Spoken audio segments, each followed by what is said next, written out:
And so I think what I'm sensing is that we need to talk a little bit about truth.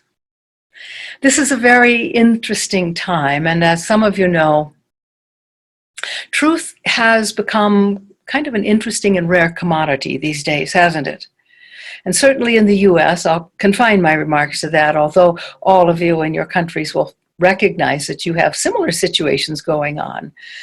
And it's very interesting now because you're living in a time where truth does not seem to have very much value. In other words, it doesn't seem to matter to a whole lot of people whether they tell you the truth or not. They want to tell you another story. And there was an interesting fellow who wrote a book. It was published maybe within the last year, I suppose. But he writes about the American mentality being a study in magical thinking. And he traces this idea all the way back to the early part of this country where people sort of got the idea they could, because it was a democratic system, they didn't have to follow along with some king or other ruler. They could believe what they wanted to believe. And so this theme has been woven all the way through the collective psyche of what is the United States. But today it's reflected back from almost everywhere. People always have to figure out, am I hearing the truth or not? And this is where it gets very interesting because there are many so-called conspiracy theories that are not only touted or presented, but they are held up as truth. And there are even sites that people can go to do so-called fact-checking that are actually geared by the same people that create the fake news, I guess, if we can use that word. And it's kind of an interesting thing. And we had a question last time about conspiracy theories, and wasn't it important to listen to them because they seem to reveal how people are being manipulated, who's in control, who's taking over, who's running this, who's running that. And the answer that I gave to the person was, well, the ultimate test of anything you take into your precious mind is what it does to your mind. Is it more expansive because you've taken this in? Does it seem kinder, a sweeter place to dwell? Does it have higher aspirations now? Does it know more peace? Does it feel safer? Does it feel expanded? You see, these are the kinds of things that, if you're on a spiritual path, you want to feed your mind. And I know a lot of people say, well, that's just plain denial. I have to know what's really going on. But my dear friends, that's the whole test. Nobody really knows what's going on, at least not at the phenomenal level. Everybody is making it up however they want. Now, they do this based probably on prior experiences in this life and also knowledges that they put together or amassed from another life. And what happens is there's sort of a pattern to the way they see things. And most people try to fit every experience they have into that mental pattern. Now, at one level, it's really creative. It shows how powerful the mind is. But at another level, what it really says is that the mind is not open at all, naturally. Karma is in charge. And that karmic picture that you have of your own life, of all the people who are in your life, the so-called conventional reality that you experience, that all has to fit that overall pattern that your mind has created. Several years ago, I believe I was doing a lecture in Denver. It was quite a few years ago now. But anyway, it was another politically volatile time. We seem to have those a lot, don't we? It's, I guess, the gift of democracy. It's good insofar as it gets people to think. And I don't know what each of your perspectives is. I guess I could attune to it, but I don't want to do that right now. Let me give you mine. It used to be, I think, that people were more open-minded. They could listen to an idea they hadn't thought of previously without getting all activated, without getting polarized, without feeling animosity to the person that was telling them something different than what they wanted to hear. But if you look at what goes on nowadays, what you see is people continually want to hear what they think they already believe because they call that truth, but it may not be. Now, one of the things that you must always pay attention to is that truth has levels. And truth, there are what I will call apparent truths. And these are the truths you experience that give you a way to participate in the conventional reality, in the phenomenal realm. But these truths change. For example, you'll see an 18-month-old child or maybe a 2-year-old child, and you describe them as a toddler. And that is apparently true. What you're not addressing is the bigger truth of who they really are. Perhaps there is a wise sage in there, and with careful guidance from the parents, that sage will evolve and eventually come out.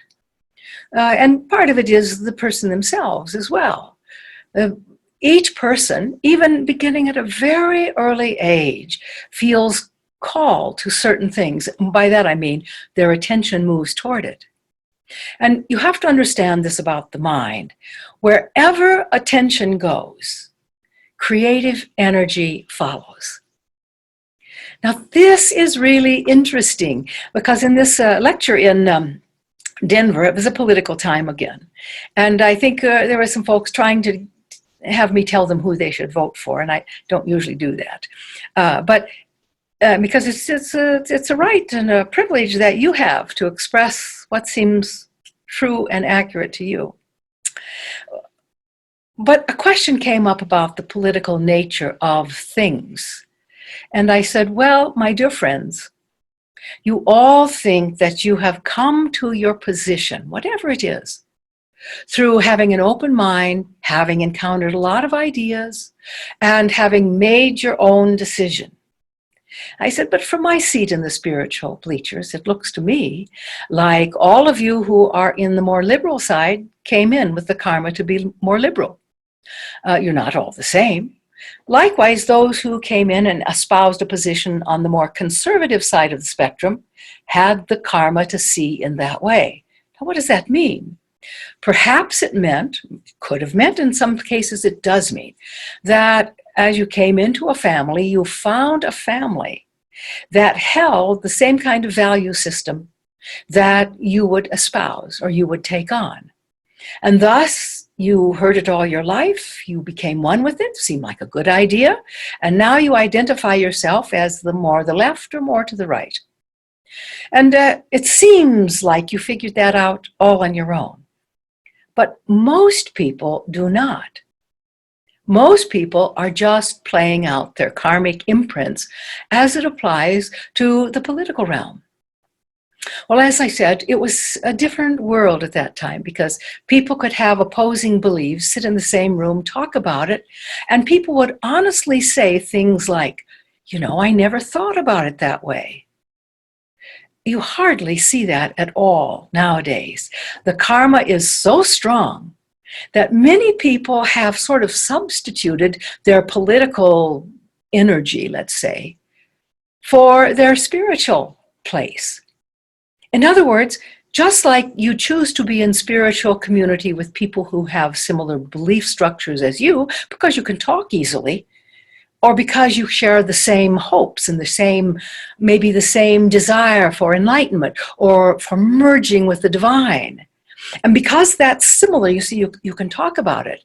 It doesn't mean you necessarily rule anybody out. And in spiritual groups, sometimes they're closed because they just kind of want to savor the best and the highest talks for themselves.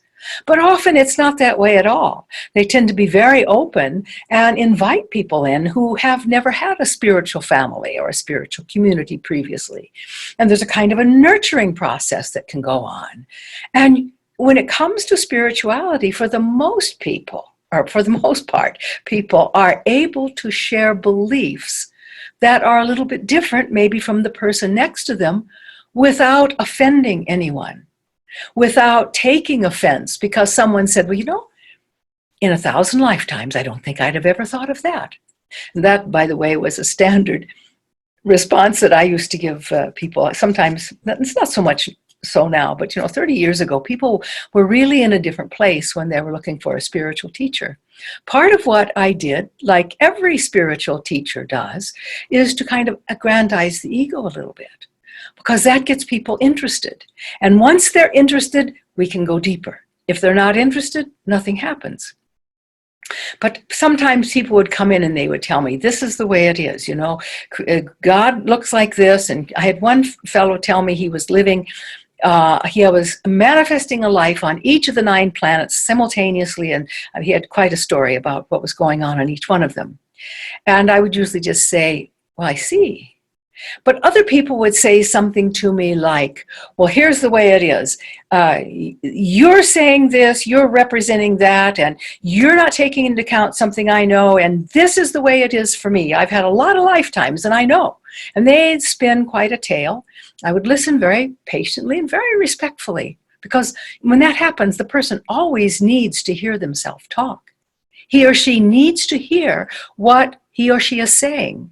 So I listen, and I listen respectfully, and sometimes some were a little, what you might call, whacked out, I guess. They were not very, wouldn't be relatable to other people, perhaps.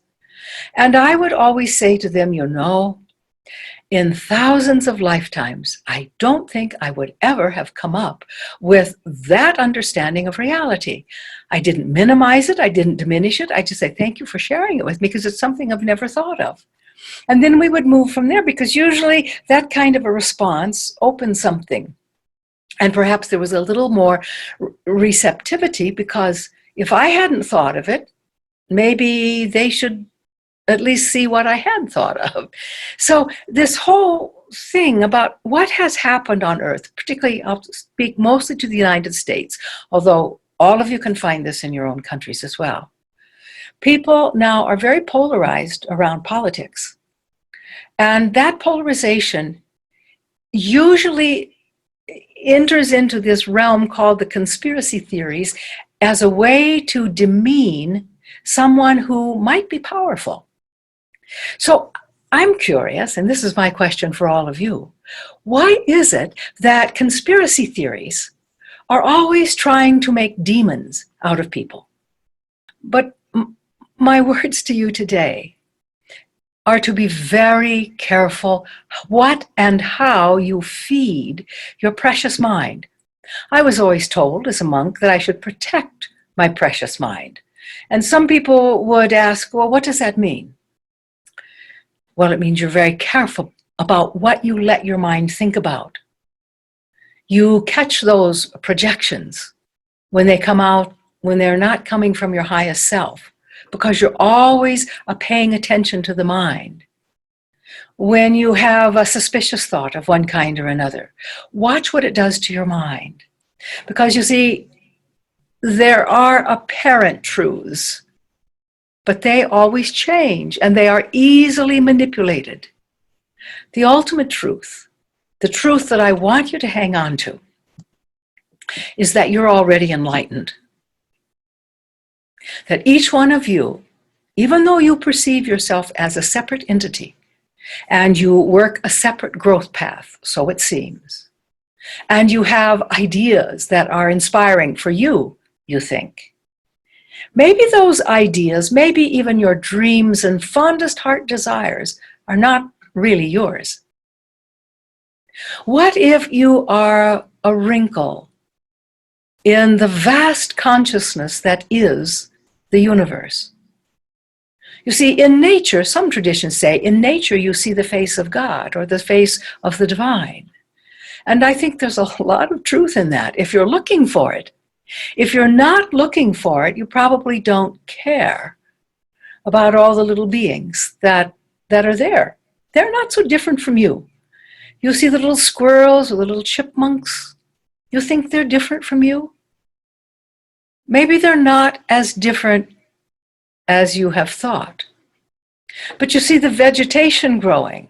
That too is a wrinkle in this vast field of consciousness that you cannot yet even comprehend. All you can do is step by step realize it.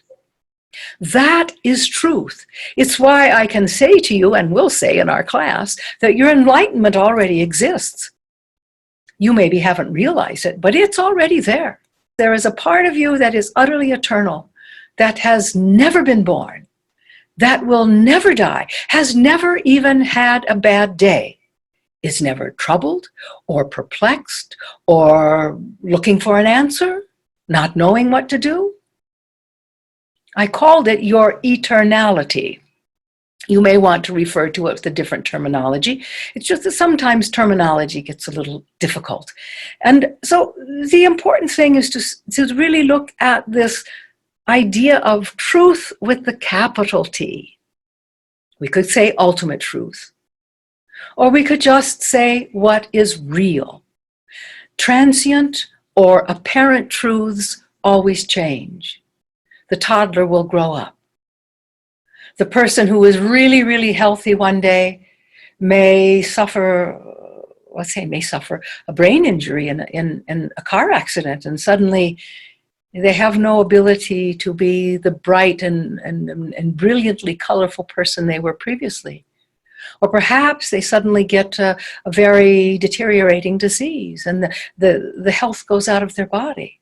So before this happened, they told the truth when they said, I'm very healthy, or I have a great mind, I have a wonderful brain, I can understand everything.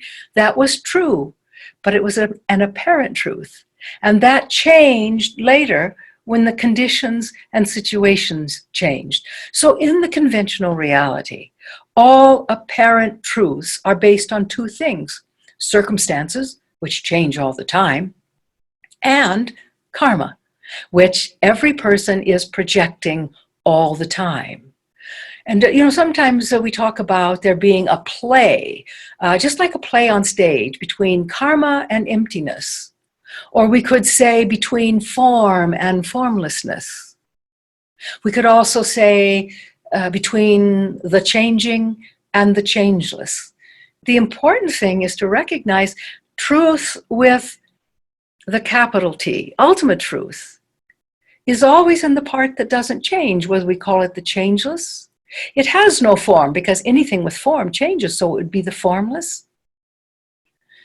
Or when it comes to karma and emptiness, karma is always changing. Think about how many times you've changed your mind in the last week on anything. It could be as simple as what you were going to have for dinner. But it might have been a little weightier than that. Perhaps you were reading a spiritual text and you got a whole new hit on what the soul is, and you changed your mind about it. Or a whole new hit on what enlightenment is, and you changed your mind. Now, in the political area, what I notice is that if over the years a politician matures and changes his or her mind, they tend to be really criticized for that. And the ones who align more with the way they used to believe feel betrayed, they feel abandoned, they go through all of these things, and the person just changed their mind. It doesn't mean that everybody else has to change their mind. But when you really look at this, it's a little bit on the crazy side, isn't it? And I say that with utter respect because there is so much suffering that gets attached to even things like changing one's mind. And yet, spiritual development is all about changing one's mind. If you still knew nothing more than you knew 20 years ago, we could say absolutely no growth has happened in this time. But you change your mind. It doesn't mean what you believed previously was wrong. Perhaps it was an apparent truth at the time you accepted it. Indeed, your karma makes things appear in a certain way. So you accepted an apparent truth, you clung to it, perhaps you used it to motivate yourself or to soothe yourself. In certain times, this idea was very helpful. And then In your spiritual growth, perhaps you outgrew that idea or that notion, and you changed your mind. Is that a bad thing? Well, when it comes to spiritual growth, we would probably say it's a good thing. Maybe you're taking in a little vaster concepts or conceptualizations now. Maybe you understand your relationship to the divine in a more profound way now. Or maybe you just understand that the world is the face of the divine. In nature, you see it. In the beautiful green that the Northern Hemisphere is experiencing right now. Things are blooming and budding and flowers are coming forth. Indeed, all this is, each one is a face of the divine. And if you really look at it, you will see the divine right there, maybe staring back at you through the center part of a beautiful little daisy that just opened up and expressed such happiness in being. Perhaps you see it in a butterfly, great joy, or in a little hummingbird. All of these are faces of the divine. You see, the divine has no one face, particularly at the phenomenal level. And so when we have an apparent reality, an apparent truth, it's important that you recognize it for just what it is. This is the way it appears right now. And if we could do that, probably we could have collectively more compassion for conspiracy theories and what they do to people. From my perspective, I don't see that they give anyone hope. If anything, they take hope away because they convince you that the world is so evil and so tarnished, and that it reinforces the fact that greed is everywhere, and somebody's trying to take your money, somebody wants your life, they not only want your vote, think about that. These are not thoughts that inspire you or anyone. These are not thoughts that cause you to want more truth. Indeed, these are the kind of thoughts that will lead you into delusion, and it has nothing to do with whether the conspiracy theory you encountered was correct or not. It has nothing to do with that. It has to do with how the mind works, how it moves, and how it assesses the situation it experiences. So the takeaway is that your truth is that you are already liberated. You are already enlightened. You are already eternal. Indeed, you are the birthless. You are the deathless. Oh yes, there are times when you need to drop the physical cells. You see, when you get a body, it comes encoded with a little vibratory imprint on what you're going to be working on in that life. So you need it. Somehow those cells vibrate in such a way that it puts it into your awareness. Now, there are always those who do learn to transcend their karma.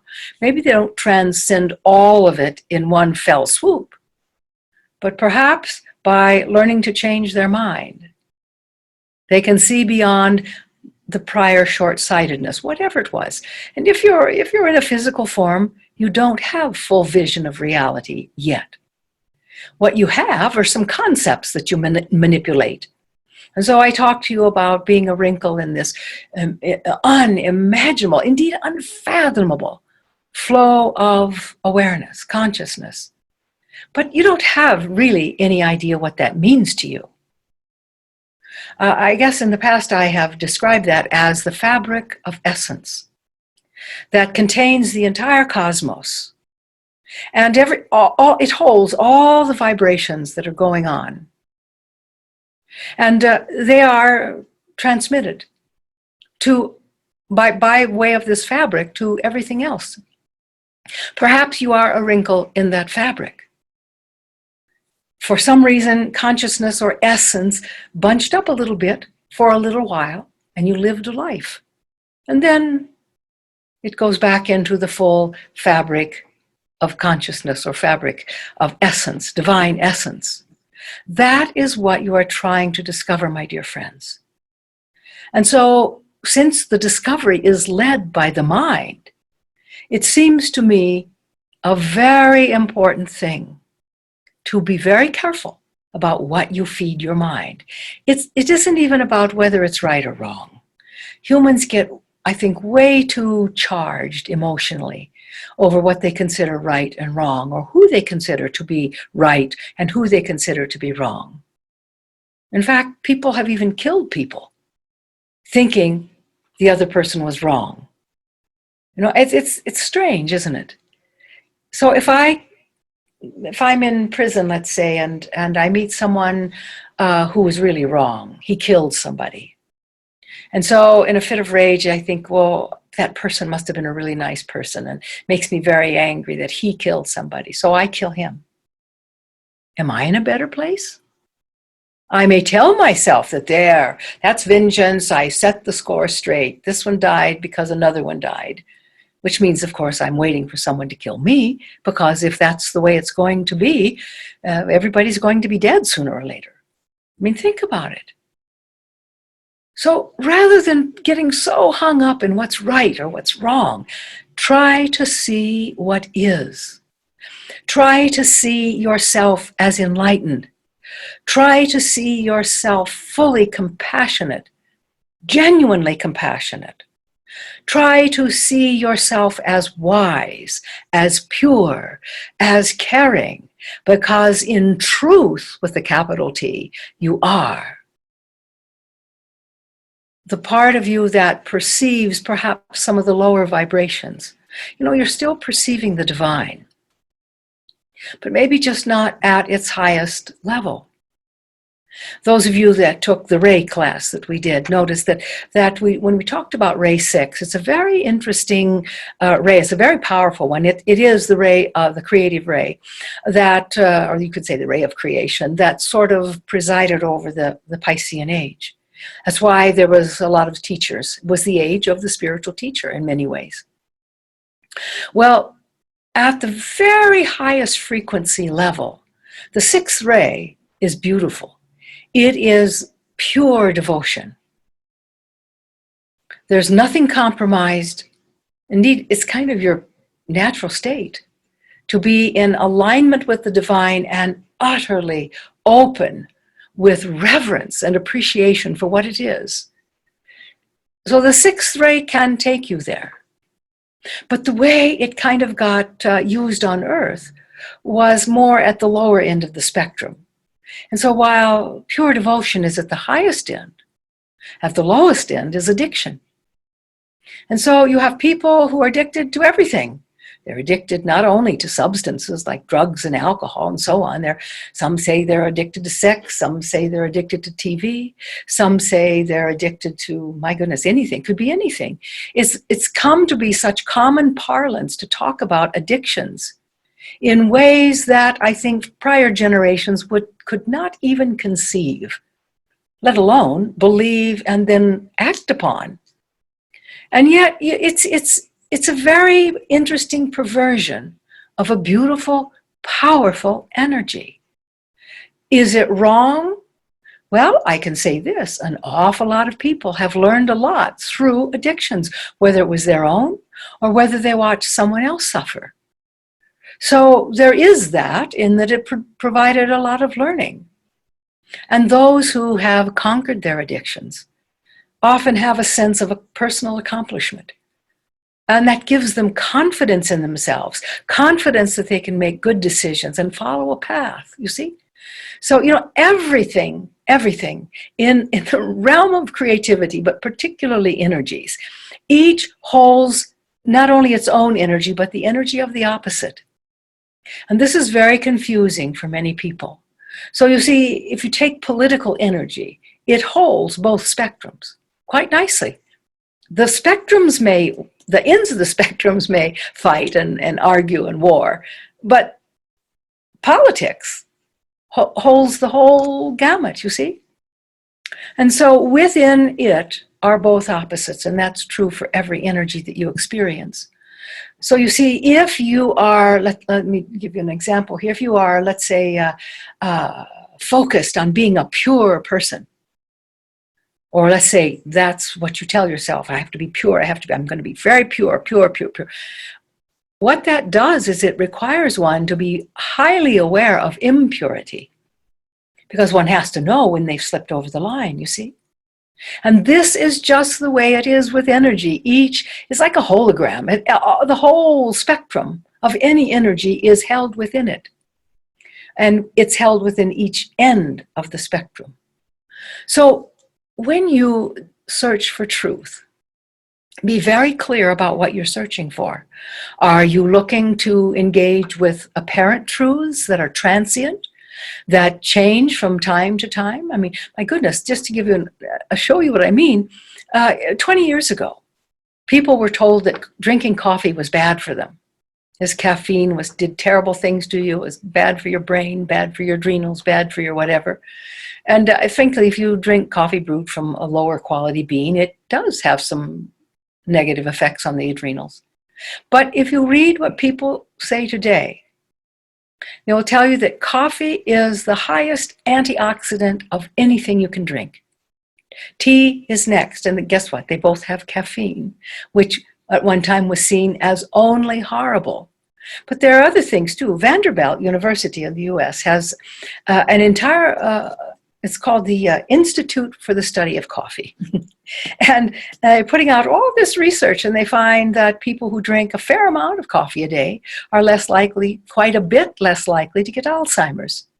They find that they are less likely to have gallbladder disease.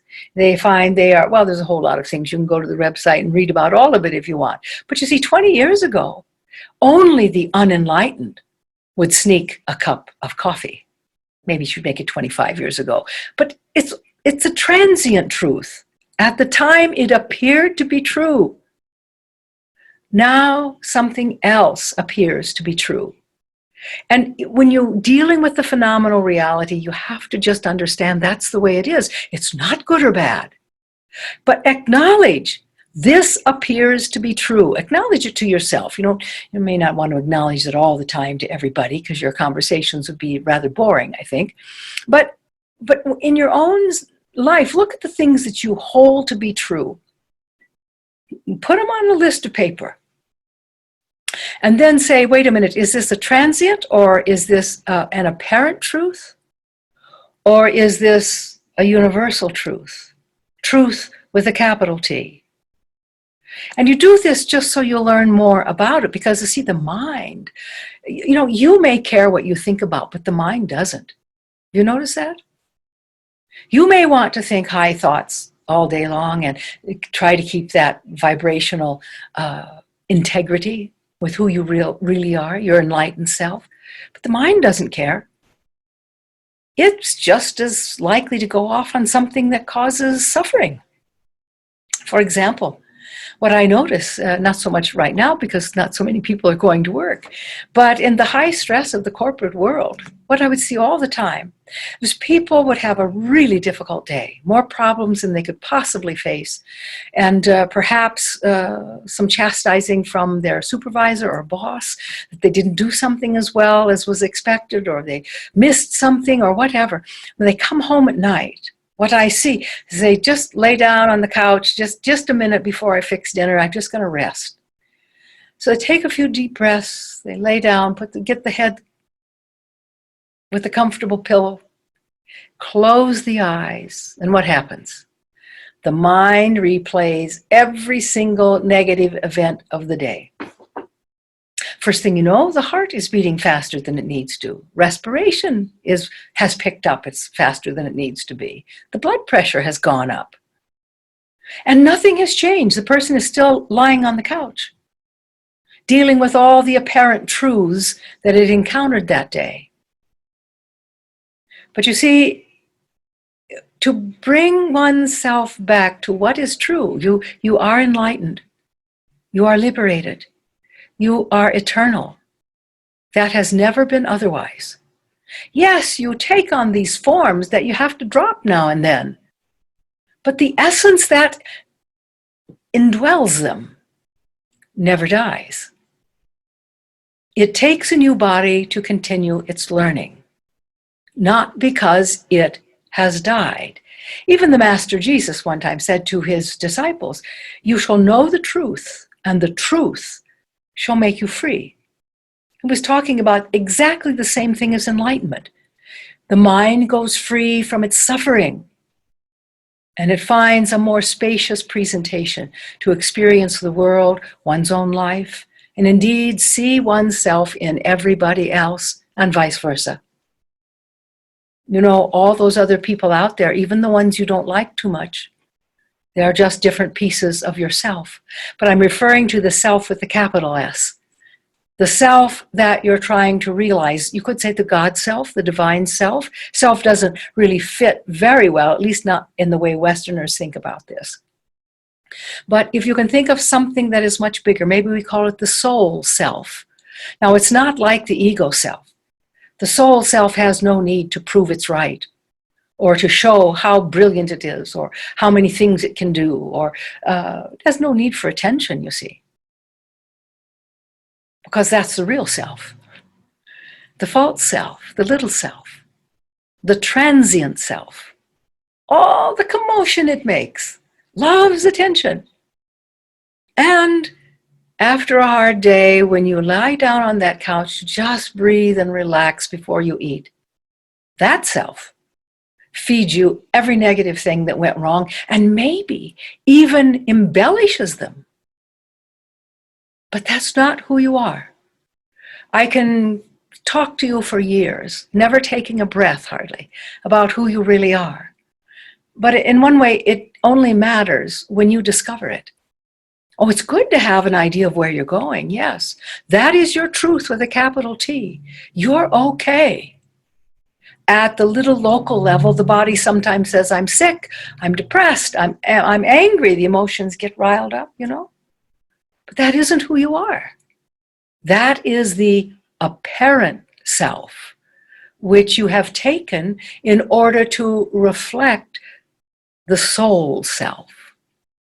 So always be careful that you pay attention to what are apparent truths versus the truth, if I can say that.